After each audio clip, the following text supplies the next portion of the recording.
14절부터 14절까지입니다. 같이 읽어볼게요. 시작.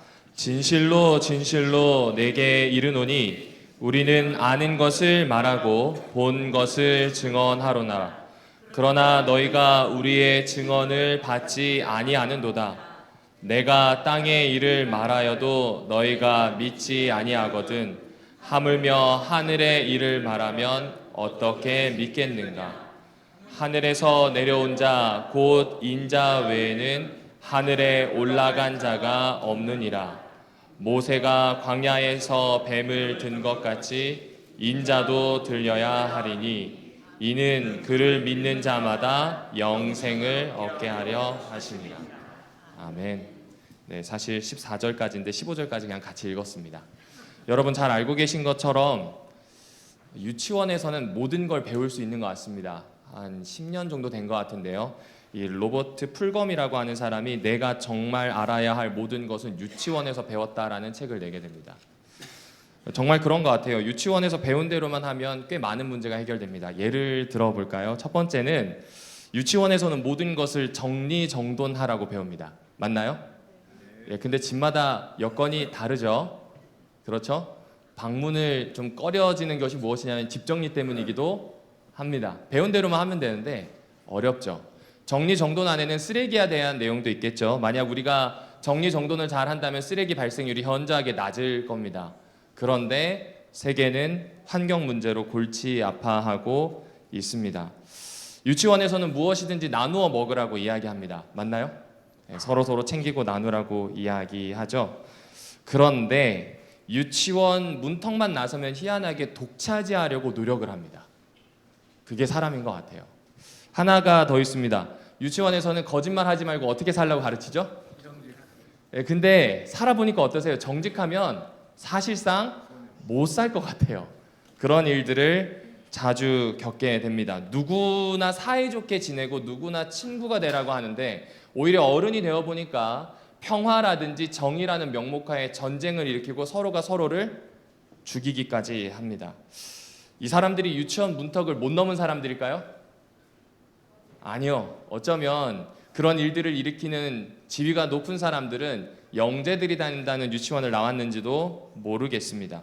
왜 사람들은 유치원에서 그토록 중요한 것을 배우고도 막상 사회에 나와서는 그와 정반대되는 삶을 살아갈까요? 어제부터 다루고 있는 이야기의 핵심이긴 하지만 바로 욕심, 욕망 때문에 그렇습니다. 욕심과 욕망의 노예가 되면 인간이 하고 있는 모든 것들을 다 좋지 않은 것들로 바꿉니다. 이것을 사람들은 비정상적인 것이라고 표현합니다. 여러분 주변을 둘러보십시오. 비정상적이지 않나요? 제가 얼마 전에 종종 나오는 뉴스 중에 하나인데 그 뉴스를 보고 조금 이상하다 생각했던 게 하나 있어요. 그게 뭐냐면 5천만 원이 든 지갑을 떨어뜨렸는데 그 지갑을 누가 주워서 이 경찰관에게 갖다 주었고 그 지갑 주인이 너무 고마워가지고 살해를 했다는 뉴스를 봤습니다. 무인 점포가 늘어나고 있는 거 아시죠? 그 무인 점포에 가면 별의별 걸 다 파는데 그 무인 점포를 가장 사랑하는 계층이 초등학생이에요. 왜냐하면 웬만한 딱지가 거기 다 있어요.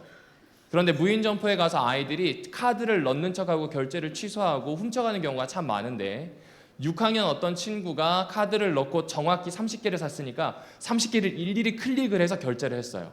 아무도 보지 않아요. 근데 그게 뉴스에 나왔어요. 이게 정상적인 거예요? 비정상적인 거예요? 당연히 정상적인 행동입니다. 그런데 이것이 정말로 가물에 콩나듯 희한할 만큼 비정상적인 게 되어버렸어요. 이 말은 무슨 이야기일까요? 사회가 비정상적으로 흘렀다라는 이야기로 보실 수 있습니다. 바로 이 이유 때문에 예수님이 이 땅에 오셨다고 요한은 이야기해 줍니다. 예수님께서는 비정상적인 것에 중독되어 있는 사람들을 위해서 이 땅에 오셨다는 이야기를 해주고 있습니다. 여러분, 예수님이 어떤 분이냐면 선생 중에 선생이신데 웬만한 선생들은 책을 그대로 읽어주든 설명하든 다 해냅니다. 그런데 정말 좋은 선생들은 어떤 선생일까요? 읽어준 대로 본인의 삶으로 보여주는 겁니다. 제가 고등학교 다닐 때 제 담임 선생님이 계셨는데 이분은 자율학습을 단 한 번도 빠지지 않으셨어요. 선생님들도 힘드시잖아요. 저녁까지 가기에는 그 체력이 버티기 힘듭니다. 근데 그 선생님은 자율학습 10분 전에 와서 자율학습이 끝나고 10분 후에 가셨어요. 누구 때문에 그랬을까요? 우리 때문에. 그분은 일 안 하셔도 돼요. 이제부터 쉬는 시간인데 자기 반에 있는 친구들을 위해서 그렇게 했어요. 애들 공부 열심히 했을까요? 안 했을까요? 웬만큼 열심히 하다가 처음 성적 나오는 거 빼고 다 자율학습을 도망쳤어요. 좋지 않으니까요. 여러분, 우리는 이렇습니다. 그런데 그럼에도 불구하고 말한 것과 가르쳐준 대로 행동해 주시는 분이 왔다는 게 바로 11절에 나오는 이야기입니다. 예수님은 어떤 분이신가? 새와 백합화를 통해서 가르치셨고요. 일상을 살아가면서 가르치셨습니다. 그래서 온갖 비정상적인 것으로부터 우리를 살리시는 생명이심을, 정상적인 삶을 살기 위해서 우리에게 표적, 곧 관역이 되시는 것을 알려주신다고 이야기합니다. 11절 다시 한번 보실까요? 진실로 너희에게 이르노니 너희는 아는 것을 말하고 본 것을 어떻게 한다고요? 이 말은 세상이 제대로 안다는 겁니까? 모른다는 겁니까? 제대로 봤다는 거예요? 아니면 제대로 못 봤다는 거예요? 근데 우리 종종 그런 이야기 하지 않나요? 카더라라는 이야기가 있죠. 성경 안에서는 제대로 보지 못하고 제대로 듣지 못하고 말하는 사람들을 거짓 선지자라고 부릅니다. 그렇게 보자면 종교인들에게 던지는 이야기인 것 같습니다. 그리스도인 포함해서 종교 지도자들 말이죠. 세상에서 종교인들은 참 살기 편합니다. 어떻게 보면요. 왜냐하면 사람들을 미혹하기가 참 쉬워요. 아마 대부분 기대하지 않으실까요? 저 목사는 적어도 나보다 누구와 더 가깝다고요? 하나님과 더 가깝다고요. 적어도 저 목사는 나보다 기도 생활이 나으니 마음이 깨끗할 것이라고 생각을 합니다. 그래서 그렇게 믿는 믿음이 좀 모이다 보면 이 사람에 대한 권위가 올라가게 되고요. 조금만 변질되게 되면 종교가 권력으로 바뀌게 됩니다. 그 종교가 권력으로 바뀌게 되었을 때 나타나는 모습이 무엇인가? 사람들에게 성경 해석은 나만이 해야 한다는 이야기를 가르칩니다. 당신들이 뭘 해석하든 내 해석이 제일 옳다고 가르치는 것, 이것이 바로 종교가 권력으로 변질됐을 때입니다. 하나 더 있지 않나요? 어떤 분은 기도를 열심히 하세요. 지도자예요. 기도원에 가서 소나무 뿌리를 붙잡고 기도했더니 뭐가 보여요. 뭐가 들려요. 그러면 사람들은 뭐라고 생각해요? 우와, 저 사람은 영이 참 맑은가 보다. 하나님과 함께 하나 보다. 그런데 대부분 그런 사람들의 뒷이야기를 들어볼 때 안타까운 이야기들을 참 많이 듣게 됩니다. 왜 그럴까요? 저는 늘 이런 이야기를 드립니다. 만날 때마다 드리는 이야기가 뭐냐면 이단 종파에 쉽게 넘어가는 까닭이 뭔가, 그것은요, 신비의 사람들을 찾기 때문이라고 말씀드립니다. 다시 말씀드릴게요. 누구를 찾는다고요? 신비의 사람을 찾아요. 사람은요 참 얄팍합니다. 하나 구실만 제대로 되어서 믿을 구실이 있으면 믿어버리는 게 사람이에요. 내가 가지고 있는 그 갈망을 누군가 얄팍하더라도 건드려주면 그 사람에게 어떻게 할까요? 넘어가게 됩니다. 그리고 그는 11절에 나오는 예수님처럼 아는 것을 말하고 본 것을 말하는 사람이 아니다 할지라도 사람들은 믿게 됩니다. 그리고 그런 사람들일수록 하는 말이 있죠. 왔노라, 보았노라, 이겼노라. 그렇게 대대적으로 홍보해야만 사람들이 모이고 자기의 힘이 강화됩니다. 그런데 여러분, 예수님의 모습을 보실까요? 예수님은 왔노라, 보았노라, 이겼노라는 말씀을 하셨나요? 아니요. 복음서에 나오는 그 모든 선언들은 사실상 제자들이 기억하는 예수에 대한 모습일 뿐이지 예수님은 그렇게 하지 않으셨어요. 예수님은 온유와 겸손하신 분입니다. 그분이 오셔서 자신이 본 것에 대해서 말하는 게 아니라 본 것 그대로 살아내셨습니다. 그분이 들은 것, 그분이 알고 있는 것을 주장하면서 이겼노라라고 하며 사람들을 모았다면 얼마나 많은 사람들이 모였을까요? 얼마나 큰 힘을 가질 수 있었을까요? 그런데 그분은 그렇게 하지 않으시고 입을 다무셨어요. 그리고 사람들 사이로 섞여 들어가서 살아내셨습니다. 그리고 그런 진짜들은 그리스도인들에게도 나타나요. 진짜를 경험한 분들은 사실 별 말이 없으시더라고요. 왜요? 말해도 상대가 잘 이해 못해요. 공감하고 이해하는데 시간이 오래 걸립니다. 그렇다고 잘난 척하는 게 아니라 상대도 나도 곤란하지 않기 위한 경우가 훨씬 많습니다. 거짓에 대조되는 참, 그 참으로 선지자보다 선지자다우신 예수님이 자신이 누구인지를 지금 설명해주는 이야기라고 받아들이실 수 있을 것 같습니다. 자, 그럼 중요한 게 있죠. 11절 후반부를 보실까요? 너희는 이 증언을 믿어요, 안 믿어요? 안 믿어요. 어제 이야기했던 것처럼 거듭남에 대해서도 이야기하시고요, 물과 영으로 나는 것에 대해서도 이야기하시고요, 새의 영이 부어지는 것에 대해서도 이야기하시는데 믿는다, 안 믿는다? 안 믿어요. 이유가 뭘까요? 밤의 사람이라서.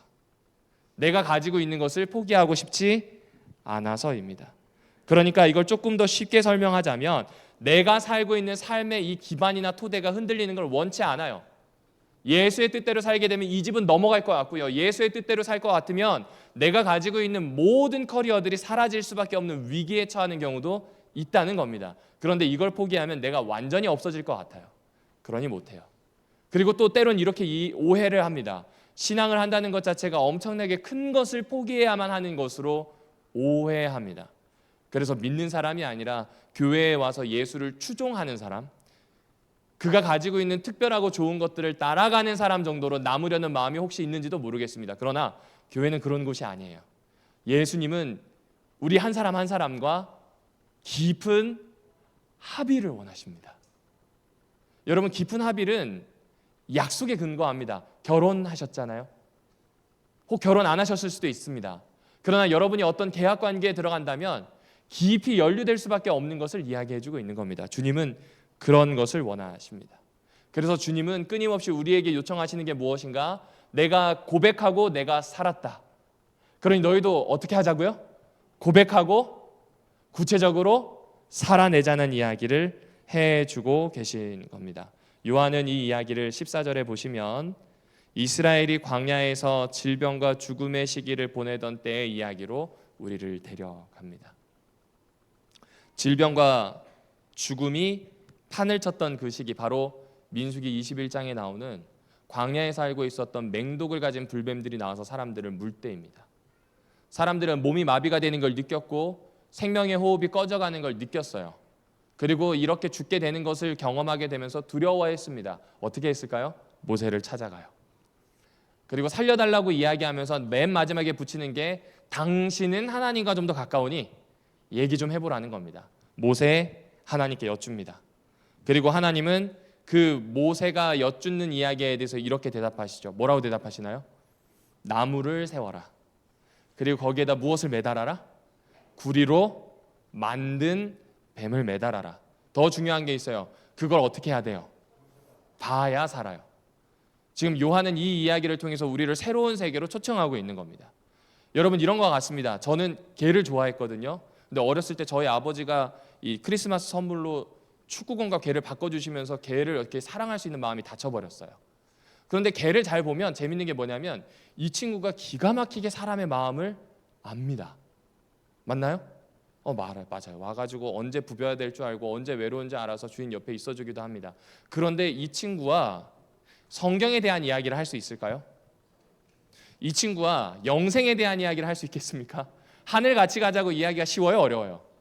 그럼 만약에 제가 이 친구와 이 얘기를 한다면 모든 것이 가능하고 심지어 내가 내 몸을 바꿀 수 있다고 하면 제가 어떤 선택을 할까요? 개가 되겠죠. 강아지가 되어서 이 친구에게 뭐라고 이야기할까요? 자, 내가 이러이러하게 설명할 테니까 영생을 이렇게 해보자라고 설명할까요? 아니요. 한마디로 얘기할걸요. 나 봤지. 너의 주인이었는데 너가 돼서 나타났어. 근데 내가 살고 있는 이 세상이 엄청 좋은데 이걸 너한테 설명하니까 안 될 것 같아. 자, 그러니까 나와 함께 가자. 이 이야기 하겠죠?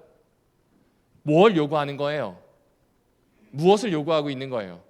보호자인 주인이 개가 되어서 그 개에게 뭐라고 얘기하는 거예요? 나와 함께 가자고, 나의 말을 믿어달라고 이야기합니다. 요한복음 그런 책이에요.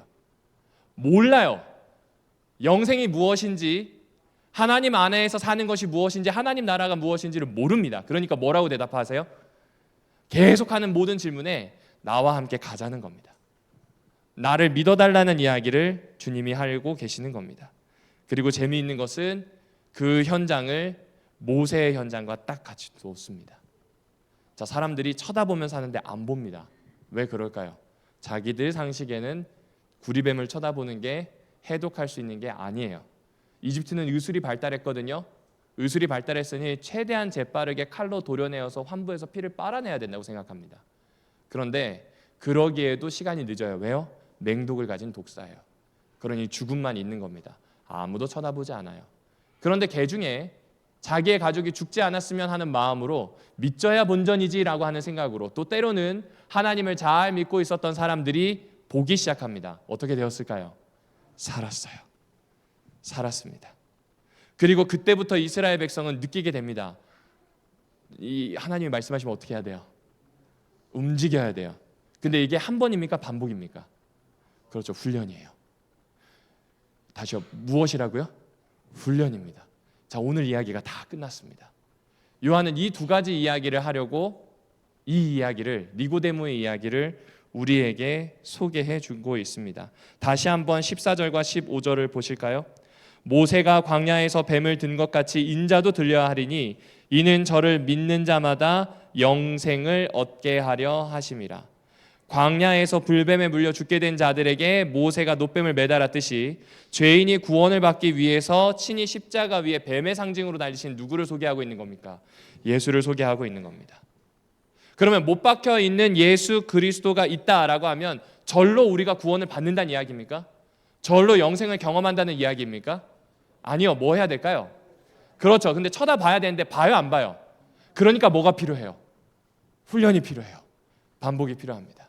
제 경험을 한번 말씀드릴게요. 제가 중학교 1학년 때 처음으로 이 중학교에 입학해서 ABCD를 배웠습니다. 놀랄 놀자식일 텐데 저희가 살던 데가 산이어가지고 영어 ABCD를 해야 되는지를 몰랐어요. 저 때만 하더라도 대구에 살던 친구들은 이미 ABCD에 뭐 몇 가지 문법도 알고 와가지고 Hi, how are you 막 이러고 있는데 저는 그게 뭔지 몰랐어요.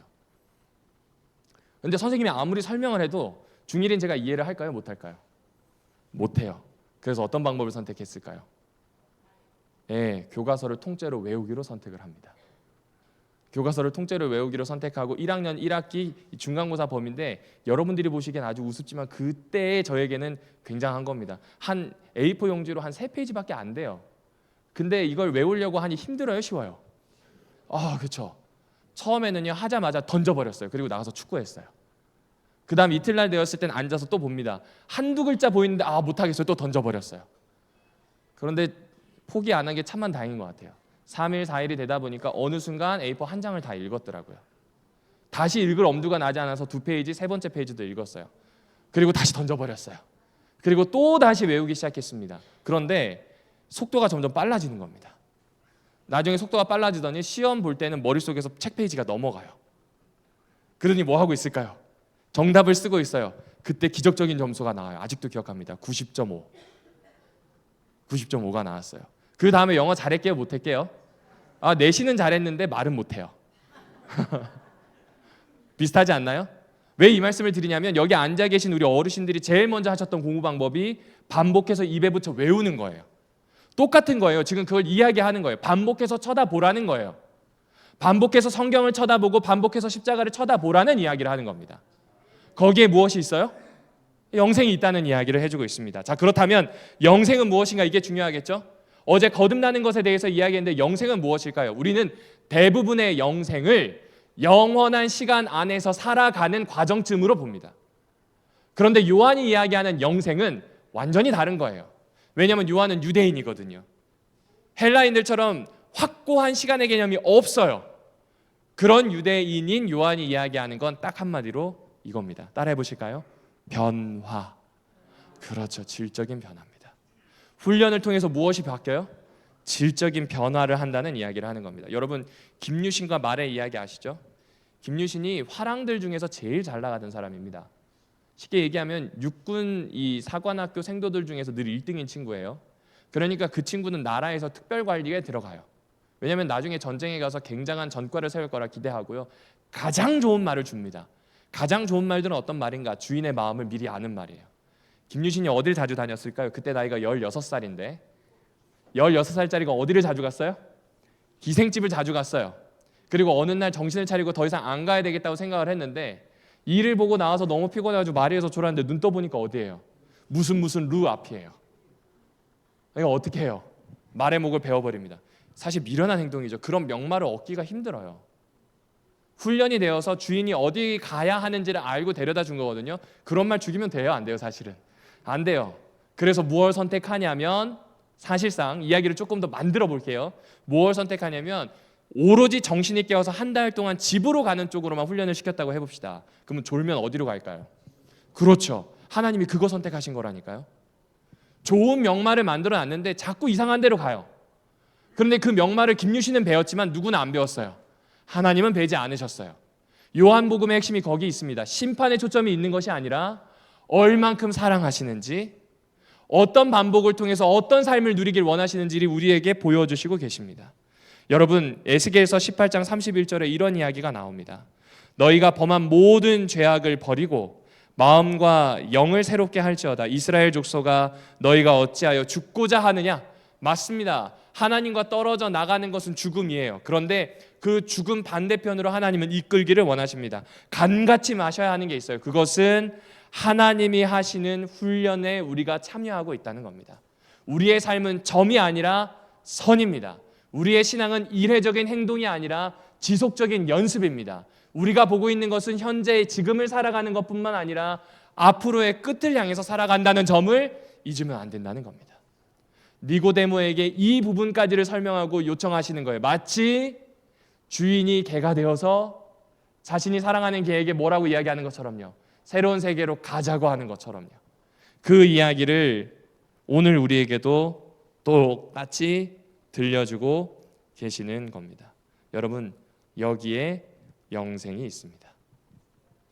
여기에 참으로 하나님을 만나고 살아내는 길이 있는 것입니다. 그래서 요한은 그 바뀐 사람들에 대한 이야기를 적고 싶었고 니고데모를 그 삶의 자리로 초청합니다. 쳐다보니까 어떻게 됐어요? 살았어요. 아마 모세가 모르긴 몰라도 한가운데, 진영 한가운데 세워놓고 각 진에 있는 사람들이 한가운데 오게 해서 보게 했을 겁니다. 가급적 높이 달았을까요? 낮게 달았을까요? 왜요? 다 보게. 그렇죠. 사람이 이상하게 하늘을 보면 꾸준히 보게 돼 있어요. 뭐가 있나 싶어서. 그렇죠? 그런 것처럼 해두었다는 겁니다. 그렇습니다. 여러분, 우리에게도 쳐다보는 연습을 요청하세요. 그리고 영생으로 초청하십니다. 자, 그럼 이제 궁금한 게 있어요. 그럼 도대체 질적으로 달라지는 영생은 무엇일까요? 오늘 내가 이 땅에서 영생을 느끼고 산다는 건 도대체 어떤 이야기가 되겠습니까? 여러분, 지금 이 땅에서 영생을 가지고 산다면 적어도 하나는 확실하죠.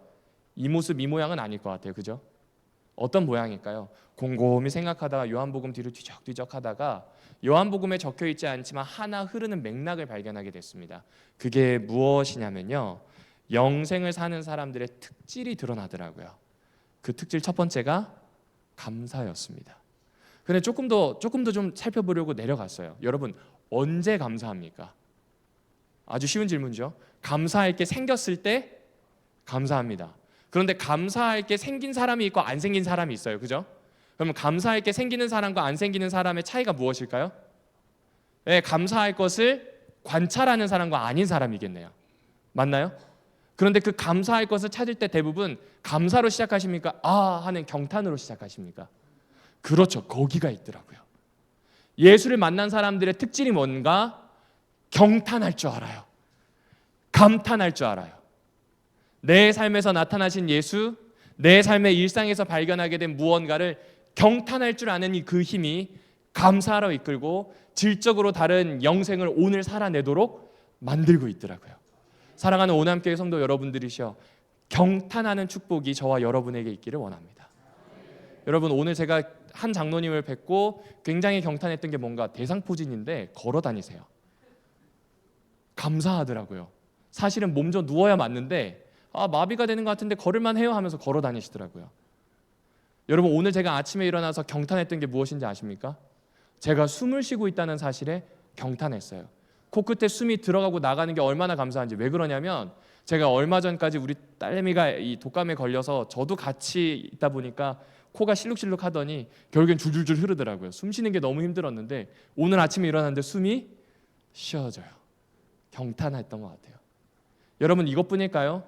오늘 풀뿌리를 보면서 곰곰이 생각했던 게 패스파인더에서 아이들에게 가르쳤던 식물 기능이 생각났고, 거기에서 인생 하나하나의 법칙을 따라가도록 수열을 맞추듯 배열해 두신, 준비해 주신 하나님이 잠깐 떠올랐어요. 감사했어요. 여러분 어떠신가요? 여러분들이 시인이 되셨으면 좋겠습니다. 여러분들이 작가가 되셨으면 좋겠어요. 그리스도인들은 오지 같은 세상에서 새로운 것을 볼 수 있는 시인의 눈을 가진 사람이라고 저는 믿어 의심치 않습니다. 그래서 하나님께서는 그 경탄할 수 있는 대상을 다음과 같이 설명하십니다. 다 같이 요한복음 3장 16절을 살펴보실까요? 하나님이 세상을 이처럼 사랑하사 독생자를 주셨으니 이는 그를 믿는 자마다 어떻게 된다고요? 그렇죠. 멸망이 아닌 어디를 향해 가는 거예요? 영생을 향해 가는 겁니다. 여러분, 여기에서 독생자를 주셨다라는 표현이 나옵니다. 이 표현이 어떨까 해서 좀 고민을 해봤습니다. 그러다 보니까 제가 딸내미를 좀 놀려 먹었던 게 생각이 났어요. 제 딸이 한 4살, 5살 때 아빠 얼만큼 사랑해? 라고 하면 애기는 어떻게 이야기할까요? 이만큼 막 이렇게 얘기해. 애기? 그러면 아기는 어떻게 할까요? 그 다음에 이만큼 하죠. 그리고 마지막으로 응? 정말? 그것밖에 안 돼? 라고 이야기하면 이때부터 고민이 합니다. 제 딸아이가 도대체 저 인간을 어떻게 해야 내가 사랑한다는 것을 알리고 만족해 할 수 있을까를 고민합니다. 그 다음에 나오는 말이 뭘까요? 그렇죠. 이처럼은 그런 뜻이에요. 그러면 독생자라고 하는 의미도 사실 그런 의미거든요. 유일하다는 의미가 아니더라고요. 유일하다는 의미가 아니라 가장 가치 있다는 의미입니다. 제 아내가 저 뒤에 앉아 있는데 전 세계 34억 명 여성들 중에 저 사람 하나만 있는 게 아니에요. 그런데 적어도 제 자신은 저 친구를 어떻게 하기로 선택한 거예요? 가장 가치 있는 존재로 평생 동안 함께 살기로 결정한 거예요. 따라서 저 친구는 독배우자예요. 독생자라고 하는 의미는 예수님 그 자체가 우리 아버지 하나님에게는 참으로 가장 가치 있고 하늘만큼 땅만큼 뭐라고 표현할 수 없는 분이란 이야기예요. 그분을 우리에게 주셨다는 이야기를 하고 있는 겁니다. 그러면 이걸 알게 되면 사람은 어떻게 살까요? 다르게 살죠. 여러분, 선물 한번 받아보세요. 행동이 달라지지. 아닌가요? 행동이 달라지는 게 뭐 그냥 이게 아니라 사실은 그 선물해 주신 분의 마음이 느껴지면 그 마음의 사람은 자연스럽게 어떻게 해요? 반응하게 되어 있어요. 좀 다른 사람으로 살아보고 싶잖아요. 그 사이의 관계가 조금이라도 달라지기를 바라잖아요. 그런 거와 똑같습니다. 하나님께서 주신 선물을 알게 되면 그것이 하늘만큼 땅만큼 어쩌면 이 우주보다 훨씬 크다는 것, 가치 있다는 것을 알게 되면 사람은 반응합니다. 다르게 살려고 생각을 하기 시작을 합니다. 그리고 요한은 그런 삶이 우리 앞에 열려 있다고 이야기합니다. 조금 더 구체적으로 설명을 드리겠습니다. 여러분, 유대인들은 의자를 굉장히 중요하게 생각했습니다. 그래서 구약의 모든 예언서에 보면 보좌가 등장해요. 그런데 요한복음에서도 보좌가 등장하는데 그 보좌는 구리로 만든 것도 아니고 일반 왕들이 사용했던 황금 보좌도 아니었습니다. 요한이 제일 마지막 20장과 21장에 드러내는 보좌는 딱 하나였습니다. 무엇이었을까요? 나무로 된 보좌입니다. 그런데 그 보좌 앞으로 나아가고 쳐다보는 것을 연습해야만, 반복해야만 우리에게 일어나는 것이 있는데 우리의 생각이, 우리의 의식이 새로워집니다. 더 이상 어제 말씀드렸던 것처럼 밤의 상태에 있는 것이 아니라 빛으로 건너가게 됩니다. 우리가 가고 있는 모든 경험이 새로워지게 됩니다. 그 출입문을 여는 곳이 어디냐면 나무 앞이라는 겁니다.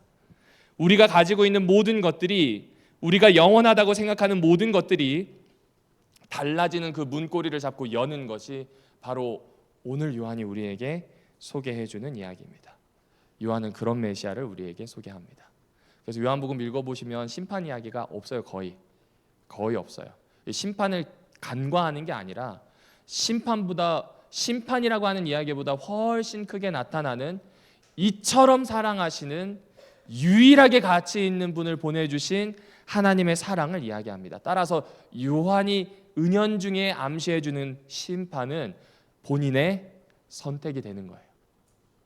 그런 사랑을 느끼게 된다면 응당 쫓아오는데 아니라면 본인의 선택으로 멸망받게 되는 것이라는 이야기를 합니다.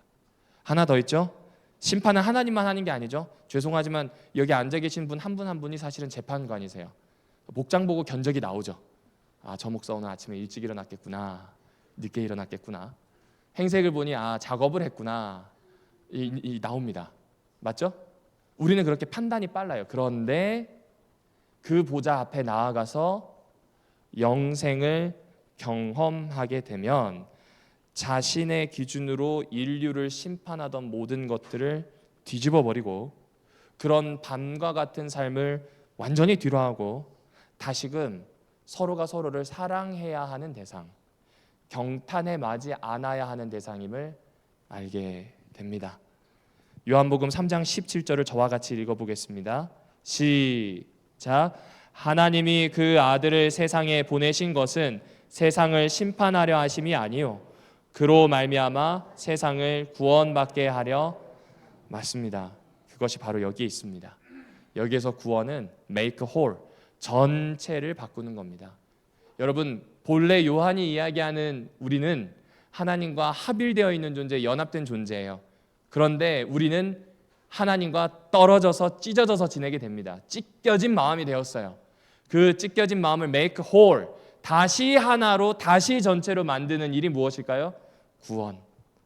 그 일은 어디에서 일어난다고요? 십자가. 무엇을 통해서요? 반복적으로 쳐다보는 훈련을 통해서요.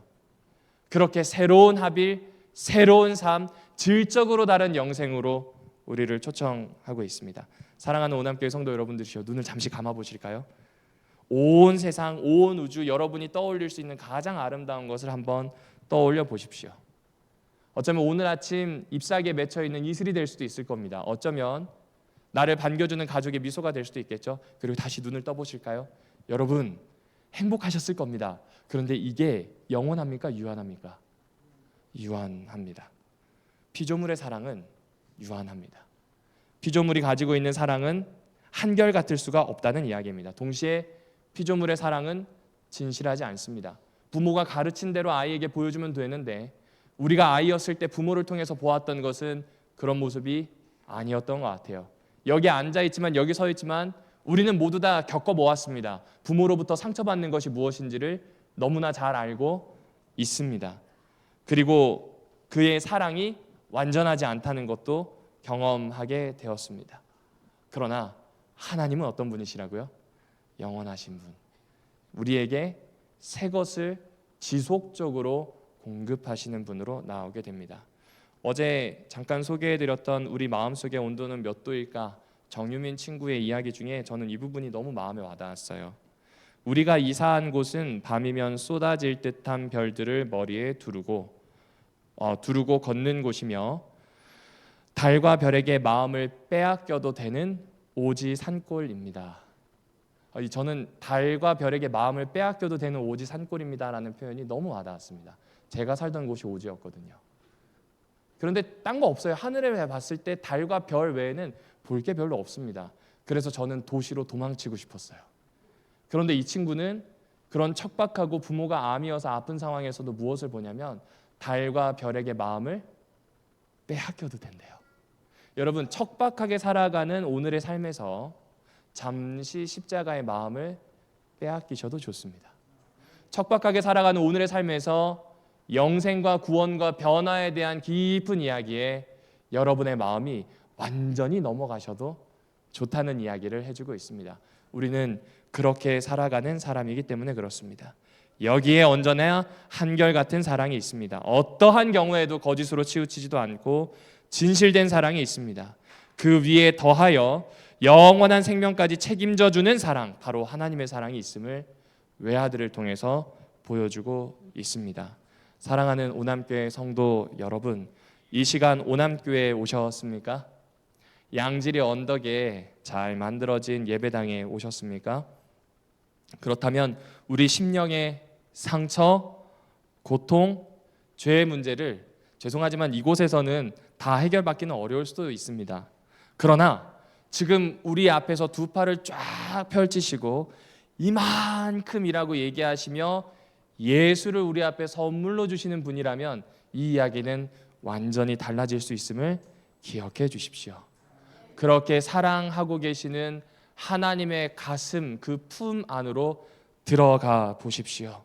그 사랑 안에서 그 사랑을 누리고 먹고 살아내십시오. 그 사랑이 우리를 전혀 새로운 존재로 빚어 주실 겁니다.